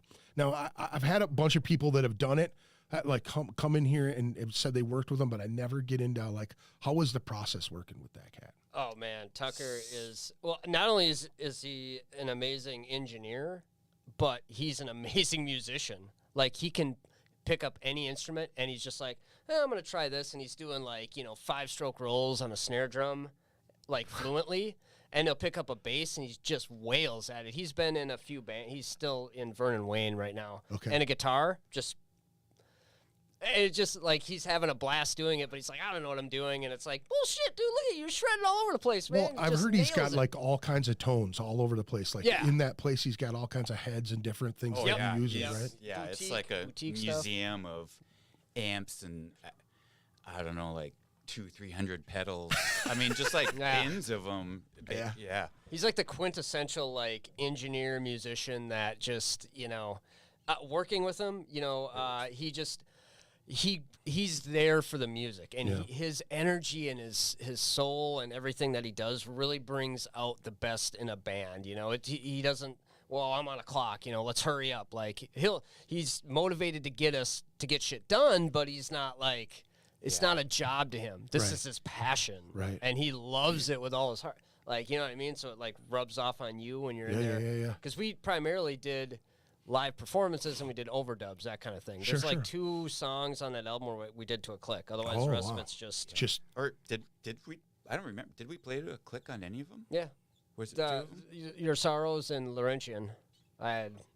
Okay. Otherwise, the rest of them were just like, fuck this. Like, there's too many time changes for me to try to like program the click to. I'm like, this is ridiculous. Well, like, and I think this band really breathes a lot, and I think a click would steal push you down and make it more mechanical feeling. Yeah, because I think there's a lot of listening. I could see that goes that on. with this. Yeah, for sure. Yeah, we're very a click can be a great tool, but I think in this case we would have lost a little bit of, I don't know, just that little bit of swing. Yep. Yeah. Swing, baby. Yeah. Yep. But yeah, I mean, Tucker's that type of, person too, musically. Like, he just has the ability to bring out, because we're an organic band, like you're saying, we have a very organic feel to us. So free range. And his style, just the way he pulls tones out of instruments and that kind of thing, like that's our sound, you know what I mean? Like, so he just gets what we're going for, and that's very important in recording, because you want, the end result to sound like how you have it in your head, right? Because it's like, that dude's a freak of nature with tone too, man. God, you can just hear the crispness in his shit. Every band that's come in here that said, we went to signature tone, it was just like, okay. It's like I put my ear to it even more. But what's crazy is with Will too. Will's getting to that level, dude, where it is just like, what the fuck album was it? There was an album that I just listened to recently. I want to say it was Maniacal Forces album, I want to say. Yep. I think it was Maniacal Force, the last podcast we were talking about it, and I thought it was Tucker who did that album. Yeah. And it ended up being Will, and I was like, oh, see, there's something that, like a switch where they just, you know what I mean? Will's always been awesome. I'm not going to say that he's any less than Adam is or anything like that, but yeah, I've like known neck Will and neck for like comparison. 25 years. Yeah. He and I met in like 1999, so I've known, like, we're kind of like married Yeah. in a way. He's kind of my wife. He's my band wife in a good way. We know each other, but we love each other. We're never going to leave each other, no matter what. It's till death do us part. So, but when he did the Chalice of Suffering records, and the last one we did, I can't remember the title of it. I'm surprised John isn't on here throwing it out at us.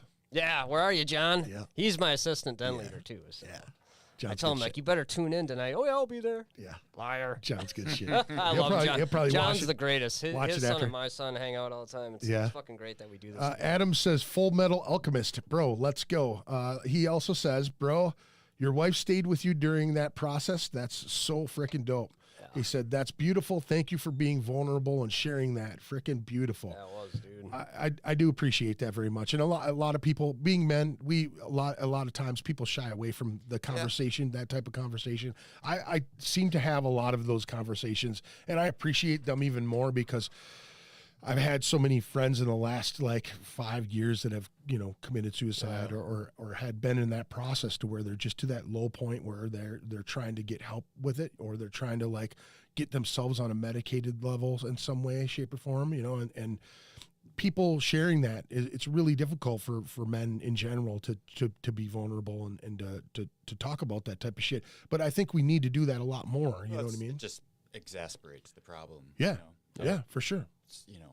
Yeah, I mean, and with chemicals too. I mean, I don't know how it was with you. You said you had a pretty good upbringing, but at the same time, people like me, where I've said this to my kids, alcohol was always mainstay for us. Yeah, you that's know, the thing. It was when so it came normalized. Oh yeah, well, like birthdays and holidays and Every everybody. social event, Everybody had drinks, and you know what I mean. It was like this social thing, but then. As we got older, like I started to see the dark sides of it where, people would get too fucked up, and then there would be, family strife for years on end, and people weren't at certain events because they weren't invited to it, or, you know what I mean? And then people were mad about that. And then when someone passes away, you know what I mean? You go to the bottle to cope with certain things, or drugs, or whatever it is, and I think I've seen since just before COVID, I've seen a lot of my friends and a lot of people in the music scene, like, just have enough and kind of step away to clean themselves up. Not a lot of them. I mean, I'm not going to say not a lot of them, but some stuck with it and some didn't stick with it. You know what I mean? And I just praise people that have the power to do that and to stay away from it because they know that it's bad for them. And, people, their family suffer, their work suffers, their creativity suffers, just all of that shit. Kudos to them for being strong enough to get help and to move beyond that. You know what I mean? And not a lot of people shine on that shit. You know what I mean? And I like to, because it's important, man, to see people grow like that. That makes me feel good, man. Yeah. Seeing It's people do their thing. Inspiring. Let me see here. Craig Rosen says, I'm going to play some Ysilik on YouTube after this Frogcast. Sweet. I agree. Dude, you got to check it out because that's a really, really cool video. Adam, I cannot stress enough my gratitude for those ideas, Mr. Greg. Thank you very much. Dude, no problem. Ever a problem. I'm always here to chat with you, and I appreciate our conversations too, man. And thank you for always coming on the podcast and chatting with us here and all the bands and everything thank like you, that. Adam. It's always great. I know that. So you got a show tomorrow night. I want to make sure that I do that again. Yes, sir. February 12th, 2022, Northstar Bar over in East St. Paul. You did that artwork on that. I did. That's fantastic. I love it. I saw it and I was trying to think if Justin had done it. Yeah. Justin Boney. I was like, that's different. And I didn't know the artist. Now I know, and that's really cool. I like it. It's tribal, dude, to me. I like that. Organic. Organic. Like, I hate to use the word decorative, but that's like graphic design. But I just try to make things. I try to really simplify all the forms and shapes and really abstract it. I like the heart in the hand. Yeah. twisted That's our around. Valentine Day card. twisted around the arm, dude. What is there symbolic? That's just Valentine's Day. Yeah. But I That's mean, cool. you know, Yeah. ripping out your hearts. Yep. Metal too. Ysilik, Hex Vortices, Trita. Doors are at 8 p.m.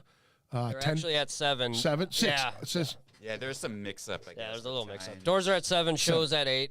Okay, just get there early because every band on this bill is phenomenal. Yeah, it's a if banger. you haven't seen any of these bands, you have to see them. Like I said, I seen these guys at the Club Underground in November. It was, I believe. Hex Vortices I seen at Northstar Bar. Yep. Just had Andy on here, Yep. and then had Watched that one. Matt and Tom on here just before that with their other projects. Excuse me. watched I that have one not seen Trita since they played Lee's, so it's been a few years actually. But I know I really dug those guys. Yeah, I'm super stoked for those guys. They have a really like kind of AmRep type sound to them. You know what I Yeah. mean? Like those type of bands from the early '90s. Yeah. But they have the heavier. Heavy. fucking- So good. Dude. I got So like a good. weird Tool feel from them guys. A little bit, yeah. I got like a Tool feel from them when the first time I saw them. And Yeah, then it's like heavy, but it's rock. It's not like metal. Yeah, but yeah. it's still Yeah. heavy. Yeah. Yeah, I'm excited about it. very cool. Hey, see y'all fine boys tomorrow night. Alan Snow says, "Thank you, Yeah. dude. Thank you for joining us too. By the way, thanks to everybody for joining us on the chat room here. I appreciate it very much. Let me get back to this. There we go. Back to that. So beyond this, do you guys have shows lined up? We're trying to write specifically. We've got a couple of songs that are in the works. Like we just want to keep the creative juices flowing. You know what I mean? Like we love these songs, but we're kind of getting to that point where we're sick of playing them. Yeah. You know what I mean? We want to start writing new shit and It's been the same set since yeah. forever. I guess. kind of that's it. These 8 songs. Are like, So yeah, time for some new material. Lots of ideas that we're working on, but yeah, we're trying to. If there's any shows that come our way, we definitely want to do what we can to play them. You know, because that's There what it's will all be. about. You know, There will be. I hope There'll be some shows coming. Yeah. For those of you who don't know, I haven't really announced it yet, but we did. I was posting some stuff on Facebook right around Thanksgiving time, asking folks if they would be interested in me getting back involved in the booking process around here in the Twin Cities. And a lot of people were like, yeah, dude, do it, whatever. And there was a production guy from the Skyway Lounge, the Skyway Bar in Minneapolis that kind of hit me up and said, dude, you should book some stuff here. And I was like, hey, that sounds like a fantastic idea. Well, it turns out that I know a little bit or two of, well, I know a few people. So it turned out that I actually, myself, Natalie Quirk, and Alex Gorgos from Grand Demise, Beauty of Decay, used to be in Echoes of the Fallen. We're kind of coming together to build this thing, and we're going to do some shows at the Skyway. We booked our first show. March 25th is a Friday, and I want to make sure that I have all the information. I won't tell the bands right at this particular moment, but by the end of the weekend, I should have a flyer put together, and we have, see, 1, 2, 3, I think we have 4 shows booked out into April, possibly May. So we have dates available right now. Well, we have dates that are on hold right now for us. But we are going to be doing some shows in Studio B. I mean, they have 5 rooms in that fucking building. So I'm trying to like get tour packages. I'm trying to get, I mean, we're really working together as a team, Natalie, myself, and Alex. And it's working out really well so far. And I'm really excited to be able to do this for our music scene and actually bring us to a spot again to where we can have multiple things going on and with multiple rooms. And I brought this up about the Quest for Mayhem, and Jack Gilbert used to do the Quest for Mayhems over at the Quest Club, and he would do the main room and then the Ascot room upstairs. When I reached out to the Skyway, they were actually talking about doing this right before I asked them to. So I think that we put a list together that's roughly around 205 bands that are active right now in the Twin Cities and just into Wisconsin. And that's not even reaching out to South Dakota, North Dakota. I mean, you pretty much have Gorgatron and, you know what I mean, these bands that basically are a part of our music scene. And clubs like Biggs out in Sioux Falls and things like that. And people who do the booking, the promotion people, and we're all kind of coming together for these ideas and possibly have like multiple fests going on to where we can take our slew of great local bands here and put them out at Biggs in Sioux Falls and try to get some folks out there and in Duluth. And like, that's what my whole thing is. I want to have like little packages of people and send them towards these other promoters and say, hey, you send your bands my way and I'll send our bands your way. And hopefully we can, get some networking and, people, regional dude, scene built up. Well, and that's the thing that I've always tried to tell bands that are doing so many shows here in the Twin Cities. And I know Will Maravellis and myself have had these conversations, and Alex and I had these conversations that even with the restrictions with COVID being lifted for a little while, like you saw bands playing multiple shows in the same town, and it's so hard to find. We were so starved for locations right now too, and we got the Caboose and Amsterdam and Northstar Bar, and we used to have First Avenue, the Turf Club. We've got those venues, but not a lot of them are allowing local shows to happen. You know what I mean? And even before this whole COVID stuff, like attendance was getting lower and it was harder to get people to come out to shows and shit.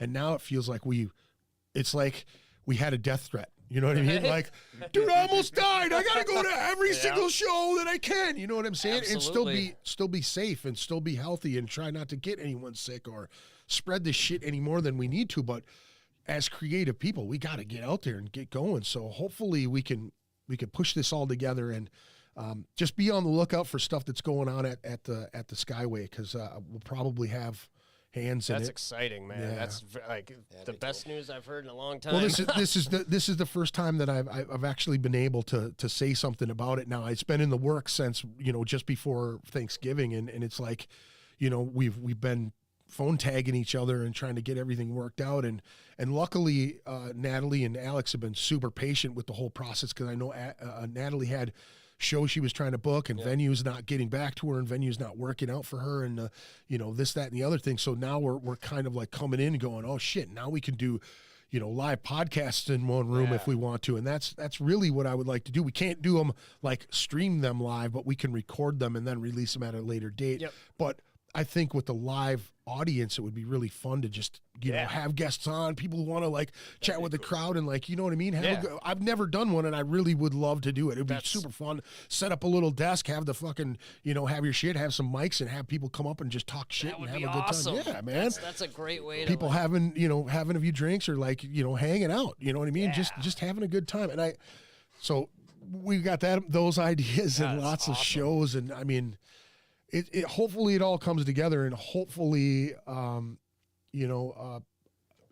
obviously I'm not going to be able to take all the dates from the whole place. And that's kind of what happened with Lee's. Like, he was calling me going, dude, are you sure you want this date? Cause like, I've got this other opportunity. I'm like, don't fuck with my date. That's mine. Right. I took it, months ago. Well, how about we move you to this day? All right, we'll do it that day instead. You know what I mean? Like, that's one thing I want to avoid, is like overbooking so much to just, cause that was the thing. We wanted to do it like once a month, and then it became twice a month. And then it was like every fucking weekend we did it, which is cool, because that something cool's happening. This is what I loved about Lee's, is that it was a safe place. It was. And there was no bullshit. Nobody came there to start shit. Nobody caused any trouble. I think there was maybe 2 fights in the entire time. One was down the block, one was in the parking lot, and it was over like that. You know what I mean? It was like done and done. And everybody who came there was cool with each other, and there was no drama. And and if there was, it was in and out so fast that it did, you know what I mean? Or we didn't even let it in, you know what I mean? And it was a great environment. Like, it was small enough to where like it felt intimate. Yeah. But the live shows there, the sound, everything, the vibe was just like, this is great. Yeah. Parking, I did get my vehicle stolen there. Did you really? That partially my fault. Yeah. I went to a show, and it was Al's band was playing, or Al and Jax were there, and I made their dog Bane had just passed away. Yeah. Al and Jax lived with me for a few months way back. Yeah, so I got to know their dogs really well. And when Bane passed away, I'm like, God damn it, I got to do something for him. So I made this like 6-foot long like collage poster of pictures with them and Bane and that kind of thing. So I was coming to the venue. I had all my hands full, and I left my keys in the fucking middle console and left my vehicle unlocked. And I came out after the show, and I'm like, oh. But other than that, like, the parking was great. Everything was great about the club. I never knew that, man. Yeah. That's crazy, yeah. dude. I got it back a few days later, but, you know. Was it in shambles? I mean, for the most part, the inside, it was just like, I hyper cleaned it and everything. It was still it ran fine and everything. But, when your vehicle gets stolen, they impound it. And guess who has to pay to get the motherfucker out? Not the bad guy. Nope, not the bad guy. Not the state, right? Not the police. Yeah. Hey, guess what, asshole? Come get your car. We're charging you by the day. Yeah. So, yeah, but anyways. Which feels like the hour. When you get there, you're like, what? Right. Yeah, well, and, once it hits 4 o'clock, you mean 4 o'clock in the afternoon or the morning? Right. Both. Exactly. Exactly, dude. Yeah. I could have bought a new vehicle but I mean, what I'm saying, Lee's was that vibe at that time was amazing, Greg. Like everything you did for that club, everything you did for the scene at that time. Thanks, man. You should never, get down on yourself for it, man. You did a lot. I think for the scene. the reason I got so down was because it was building. You know what I mean? Yeah. Like it felt like the community was like thriving at that point, and I felt like I really had a hand in it. You know what I mean? Absolutely, without a doubt. I mean, here's the thing: is that there were multiple people trying to book there. Yeah. And this was the thing is like I tried to squash all of it. You know what I mean? And I didn't mean to be a dick. And I know that there were a couple people that did get in there without my say so. And I made them feel bad about it because I was like, listen, if you fuck something up and people go around telling everybody that they got ripped off at Lee's, like it doesn't just fall on you. Yep. It falls on everybody at Lee's. It's the club gets shit, Yep. And it was like my baby, you know what I mean? Like that's all I wanted. It was to do good. I didn't make a fucking dime off of that shit. The only thing I did was to help everybody else have fun. You know what I mean? And make sure everybody got paid. I don't think there's a band that played there that didn't get paid. Right. You know what I'm saying? Yep. And you shouldn't. If you left your fucking studio, you should get something. Right. You know what I'm saying? There's no you shouldn't be playing for a piece of pizza and a couple fucking beers. You know what I'm saying? Like that's stupid, Like that, you have to be taken care of when it comes to that shit.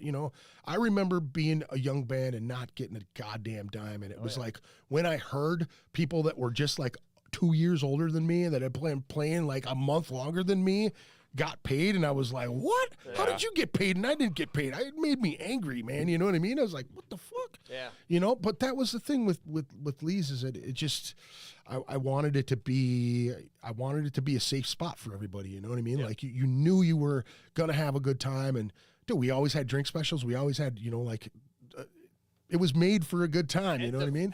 Everybody knew it too. Everybody, there was always a good vibe about anybody going to Lee's tonight. Yeah, we're going to Lee's. Like it was always a good vibe. Always. It wasn't like that place is cool, but no, Lee's was like, yep.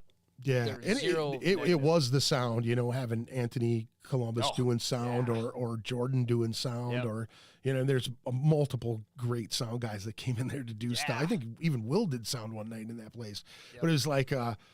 With the Skyway, somebody had asked me because I had thrown the idea, I threw it around, I think even on the podcast, like wanting to know who does the booking at Minnesota Music Cafe, because I fucking love that room. Oh, yeah, that joint. That's a dope spot. It's got the little mosh pit. You're high up with the stage. It's a great venue. And then it's got the stadium seating. So if you don't want to be in the pit, you can actually go sit down, have a drink, or hang out with a person and have a conversation with them because you're back up. You know what I mean? Yep. But a friend of mine asked, he's like, well, word on the street is you're doing some booking there. And I was like, no, but I'd love to, Right? But I am doing some at the Skyway. And he was like, fucking hate that place. And I was like, oh, man. And that's the thing. Like, hopefully we can get in there. And I think you guys have the ability to turn, knowing Natalie, she's a force of nature, and knowing your reputation, and Alex is a solid guy. Yeah, sweetheart around. of a dude. Yeah. Big, scary sweetheart. Yeah, exactly. He totally is. Like, seeing him on stage perform is like, whoa, holy shit. His fucking neck is this big with a giant fucking vein in his head. Just fucking, The Hulk. Yeah, when you get off stage with him, he's just a sweetheart. He is, and he could cook like a demon too. That's it's crazy. funny how that works with metal people. I was just telling somebody this today too. I was like, one of the guys that was working here, and we were talking about metalheads, and I was like, and he was talking about IT stuff, and I go, I do know a lot of people that work in IT that are like, they come to shows with their tie on, and they go to the bathroom and put their metal gear on and come out and hang out. You know what I mean? Like, he's going, and I go, dude, some of the most intelligent, like really cool fucking people are diehard metal fans. Yep. Really? That's interesting. Yeah, I think overall, like, it's like attracts a lot of really smart people who got screwed over, I think, in one way or another growing up, Yeah. I don't know, because, it just seems like, there's just We're the Isle of Misfit Toys. Yes, that's exactly It really is, dude. Absolutely. Yeah. I agree with that 100%, man. Dudes, I appreciate you coming on and doing the show. Thank you, and Greg, chatting. so I know we much. kind of went on all kinds of different directions. Fun. And No, it's great. fun. But I enjoy that type of conversation and having fun and, being real about it. And hopefully people will come and hang out with you guys tomorrow night, right? Tomorrow Please. night, February night. 12th, Northstar Bar, Ysilik, Hex Vortices and Trida. Doors are at 7. 7 bells. $10 at the door, 883 Payne Avenue, St. Paul. And just so you know, get there early and go like diagonally out the door. There's a fantastic taco spot right across the street. It's fucking really good stuff, man. There's a wing joint down the street too that Paul was saying. I can't remember what it's called for the life of me. But I heard that apparently- too. That they have really good wings. So you're in a great spot. That part of St. Paul. Chicken or tacos, one of the two. You get to choose that whole deal. Yeah, baby. I do have one more song that I want to play, and I did kind of mention it earlier. Reptile Intelligence. I love this tune. I think it's fucking fantastic. So hopefully you guys do too. You guys want to shout out anybody or say anything before we get going here? Shout out to anybody that's bought our album, anybody that likes what we're doing, anybody that supports the scene. That's a huge thing for us. Like, we're all a huge community, so love you guys in any capacity that you're doing. Your album is available. How did he say it? Eunoia. Eunoia. Okay. Isn't there an I? I don't know if Chester's Well, one that well, named it. he said it out here. Let me see if I can scroll back up again. He did. I say default to the Eunoia. chess man. it. Chester says Eunoia. pronounce Eunoia. There it is. Eunoia. Okay. Very Minnesota. Eunoia. That's probably a city in Minnesota somewhere, up Yeah. in fucking by Warsaw or something. It probably is. War to be Road, honest. no, Yeah. Warsaw. Yeah. But it probably is. Yeah. So yeah, do me a favor. This stuff is on all the streaming platforms. All correct? streaming platforms, Bandcamp. Yes, you can purchase it, download it, whatever you want. pay what T-shirts. You want. can get a hold of your T-shirts and stuff on Bandcamp. That's that on kind our of stuff? website, actually. You can order custom-made printful T-shirts on our website. So Okay. Fantastic. Order a shirt. Or you can just come to the and show then tomorrow. Tomorrow, yeah. we totally forgot. Limited edition EP art disc. It's gonna be really cool. Yeah, and it's vinyl. These are lathe cut vinyls. We had 25 made. They're 2 songs off the album. So Greg did some amazing fucking artwork. Like, he just raised the bar on this stuff. So, and they're printed right on the actual vinyl 7 inches. So Nice. So come get one. yeah, they look badass. Like, I'm want pretty one. stoked. Put one aside for me, dude. I want it. we I will. want it for sure, man. Okay. Well, thank you all for joining us. Thank you for joining us and coming in and doing the show, man. I appreciate it. Thank you for having us, man. Absolutely. Much appreciated. When you guys have new stuff and want to just come on and shoot the shit, man, hit me up. Let me know what's going on. Will do. Folks, do me a favor, check out Anti-Broadcasting Incorporated, custom screen printing, antibroadcasting@gmail.com, 612-836-9488. Lowbrow Saints Tattoo Collective, lowbrowsaints@gmail.com, 612-353-4755. You know the deal. Thank you very much for joining us. Thank you for putting up with our stuff. Don't forget to check us out at Skyway. We're going to be doing some shows at the Skyway.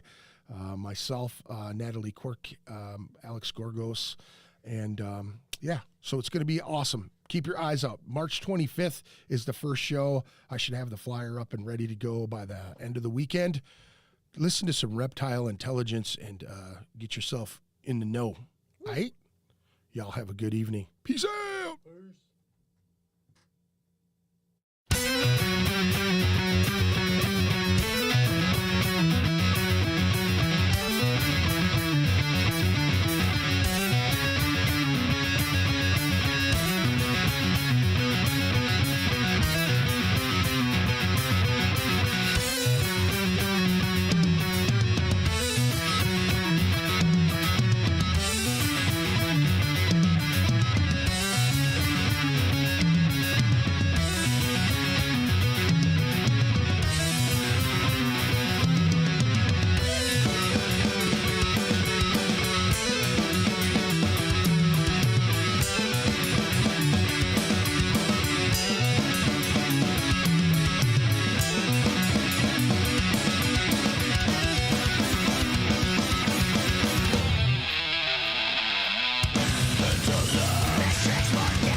Lost in time.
podcast.